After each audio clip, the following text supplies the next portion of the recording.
This week's technique tip is how to adjust for hip flexor strain during ab work. Super common is to feel the tops of the thighs and the hips start to engage as you fatigue the surface layer of the abs. So Brenda here is going to show us what that can look like and how we can adjust for it during class. She's going to start with her feet hip width apart, parallel flat, and round back to her deepest point. You want to maintain a C-curve shape in the core to keep the surface layer of the abs the target muscle group here. Avoid going too far back and letting the feet float up, as this is really when you're going to start to feel your hips engage.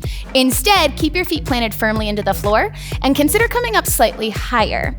As you fatigue, you may need to adjust the length of the leg. If she goes out to a potential 3/4 length bend and even flexing the feet instead, this can mitigate some of the tension that you start to feel grip into the top of the thigh. Again, as needed, you can always sit up slightly higher and keep the work in the abs by driving navel to spine and thinking of the exhale driving the movement. Thanks, Brenda. Over time, you'll be able to engage from the core and let the hip flexors release and get more out of the work. And that's this week's technique tip.